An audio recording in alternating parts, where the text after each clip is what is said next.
Este chico corre a más de 36 km por hora con el balón controlado. 36. Una marca más propia de un velocista olímpico que de un futbolista de campo. Y cuando el dato empezó a circular en redes durante su presentación con el Barcelona, medio internet se quedó con la misma cara. ¿Cómo puede alguien correr así con el balón pegado al pie? Se llama Karim Adeyemi. Y en cuestión de horas, ese dato se hizo viral en todo el fútbol español. Pero lo de la velocidad es solo la puerta de entrada a esta historia, de verdad. Lo importante pasó hace ya varios años, cuando este chico, con solo 19, fue el máximo goleador de toda una liga europea sin que su equipo llegara a ganarla. 11 goles en 13 partidos. La mejor marca de toda la Bundesliga austríaca esa temporada, por encima de cualquier delantero con 19 años recién cumplidos. Y claro, en cuanto pasa algo así, ya sabéis lo que viene después. Las comparaciones automáticas. El nuevo Haaland. El próximo gran killer alemán. Etiquetas que hemos escuchado 1000 veces y que, siendo sinceros, muchas veces no han llevado a ningún sitio. Así que en este vídeo voy a intentar responder a las dos únicas preguntas que de verdad importan aquí. ¿Quién es realmente este chaval? ¿Y por qué en Dortmund pareció quedarse corto, cuando los números dicen otra cosa completamente distinta? Y te adelanto ya una cosa. Eso de que es el nuevo Haaland está mal. Mal del todo.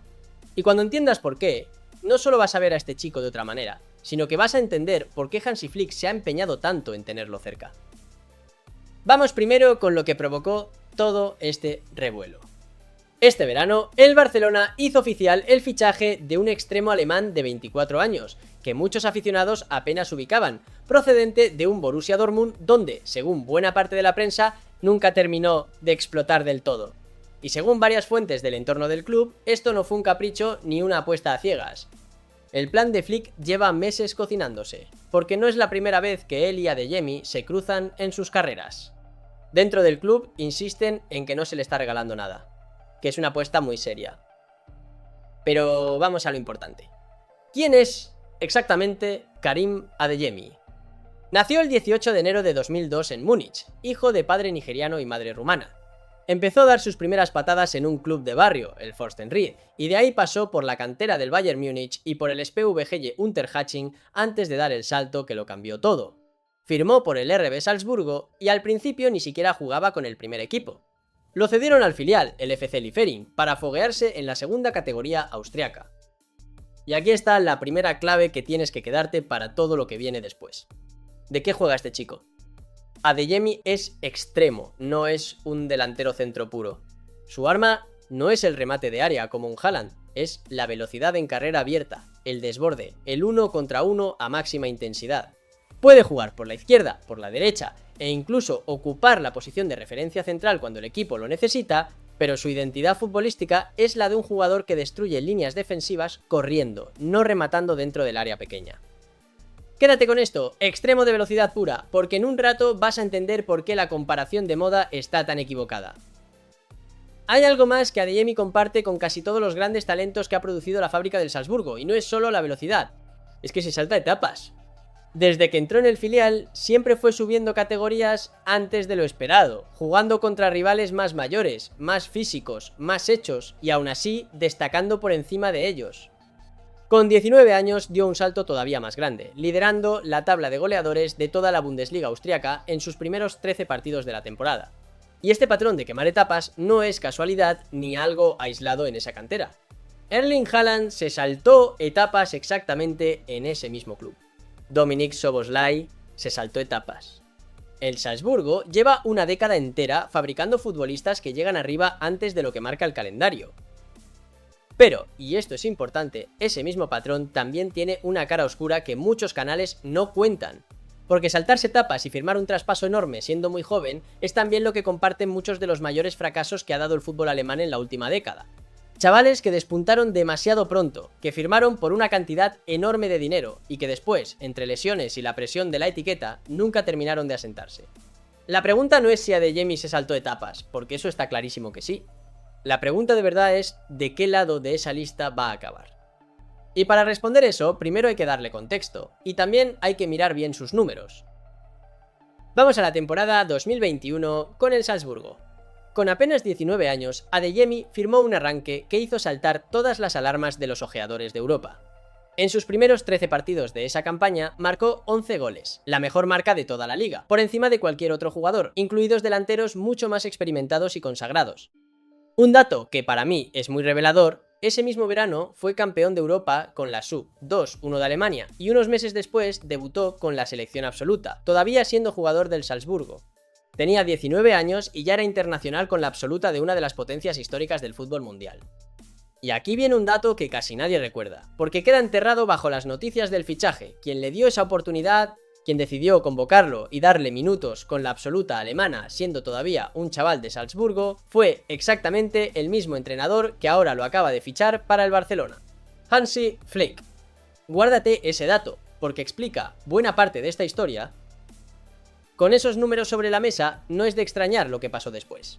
Barcelona, Liverpool, Bayern Múnich y Borussia Dortmund entraron en una carrera abierta por hacerse con él, con el propio Barça, llegando a plantear una oferta cercana a los 40 millones de euros por un jugador que todavía no había cumplido los 20, al final se lo llevó el Dortmund por un traspaso alrededor de los 30 millones de euros.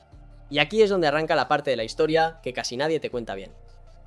Y por cierto, si te está gustando esta historia, este es un buen momento para darle al like y suscribirte, que así el algoritmo me sigue dejando contarte este tipo de historias que casi nadie más cuenta con este nivel de detalle. En sus 4 temporadas en Dortmund, Adeyemi disputó 146 partidos y marcó 36 goles contando todas las competiciones. Jugó Champions League de forma habitual, hasta acumular 48 partidos en la competición entre Salzburgo y Dortmund, y llegó a disputar una final continental en 2024 contra el Real Madrid, donde tuvo la ocasión más clara del primer tiempo, un mano a mano que estrelló contra el guante de Courtois. Son números de un jugador importante, no de un suplente cualquiera. Pero... y aquí está la clave de por qué tanta gente lo ve como una decepción, nunca terminó de ser indiscutible. Las lesiones musculares, sobre todo en los isquiotibiales, le interrumpieron la progresión una y otra vez, justo cuando parecía que iba a encadenar una racha larga. Y en la última temporada, pese a sumar 39 partidos, 10 goles y 6 asistencias en el cómputo total, en la Bundesliga se quedó en poco más de 1100 minutos, con apenas 7 goles y 4 asistencias, unos números condicionados directamente por la falta de continuidad física, no por falta de talento. Y esto es justo lo que hace que su fichaje por el Barça sea tan interesante. Porque cuando algo parece que un jugador se ha estancado, hay que mirar siempre el motivo real. Y en este caso, el motivo no es que Adeyemi haya perdido calidad. Es que nunca tuvo la continuidad necesaria para demostrar de forma sostenida, temporada completa, lo que sí demostró en rachas puntuales cuando estaba sano. Y hay un caso muy parecido, más cercano de lo que crees, que conviene tener presente antes de sacar conclusiones. Ousmane Dembélé también llegó al fútbol grande siendo prácticamente un adolescente, también deslumbró por su velocidad y su capacidad de desborde, y también encadenó lesión tras lesión durante sus primeros años en el Barcelona, hasta el punto de que muchos ya lo daban por perdido. Le hizo falta salir de España, cambiar de club y encontrar el contexto adecuado para que su carrera terminara de despegar del todo. No lo cuento para asustar a nadie, lo cuento porque es exactamente el tipo de ejemplo que hay que tener presente cuando alguien te venda una etiqueta como si fuera una garantía, ya sea para bien o para mal. El talento nunca fue el problema. Lo que faltó fue continuidad y el contexto adecuado. Su arma principal, la que lo hace único incluso entre los extremos más rápidos de Europa, es precisamente esa velocidad de la que hablábamos al principio. Adeyemi ha llegado a ser cronometrado a 36-65 km por hora corriendo con el balón controlado dentro de un partido oficial de la Bundesliga, una marca que lo sitúa entre los futbolistas más rápidos jamás registrados en las principales ligas del continente. Dale un metro de espacio y puede destruir una línea defensiva completa él solo. Con el perfil de Adeyemi hay además 2 riesgos concretos que conviene tener en cuenta. El primero es físico. Y es un poco traicionero, porque su explosividad depende directamente de una musculatura que lleva años siendo su punto más frágil. Ha habido muchos casos de extremos explosivos que, cuando las lesiones musculares se repiten temporada tras temporada, van perdiendo progresivamente ese pico de velocidad que los hacía especiales. La pregunta que se hace mucha gente con Adeyemi es si su cuerpo va a aguantar el ritmo de un curso completo en un club tan exigente como el Barcelona. El segundo riesgo es la competencia. Y aquí toca ser realistas. Llega a un ataque donde ya están Lamine Yamal, Rafinha, Ferran Torres y el recién fichado Anthony Gordon. No hay un hueco automático esperándole. Habrá que ganárselo partido a partido, y eso, para un jugador que nunca ha tenido una racha larga sin interrupciones, es una montaña real que escalar. Por eso creo que el camino realista para Adeyemi esta temporada no pasa por llegar y ser titular indiscutible desde el primer día. Pasa por sumar minutos de impacto, entrar desde el banquillo para romper partidos cerrados con su velocidad, y sobre todo mantenerse sano el tiempo suficiente para que Flick pueda confiar en él con continuidad. Eso es lo que de verdad le va a hacer mejor jugador, encontrar, por fin, el contexto que nunca tuvo del todo en Dortmund. Y el detalle de que Flick haya ido a buscarlo específicamente, después de haber sido él quien le dio su debut con Alemania años atrás, también dice algo. Normalmente no vas a buscar a un jugador al que la prensa señala como decepción si no ves algo especial en él que los demás no ven. Lo que de verdad impresiona de todo esto es el conjunto. Tienes a Lamine, uno de los mejores del mundo con 18 años. Fichan a Anthony Gordon para un costado. Y ahora llega Adeyemi, con una velocidad que ningún otro jugador de la plantilla puede igualar para el otro costado o para el centro cuando haga falta. El Barça ya no depende de un solo ritmo de ataque. Así que, la pregunta que te dejo es la misma con la que empezamos. ¿Va a ser Karim Adeyemi un fichaje de impacto de verdad? ¿O va a repetir la misma historia de altibajos e inconsistencia que arrastró en Alemania? Los números dicen una cosa. Su historial de lesiones dice que hay que tener paciencia antes de sacar conclusiones.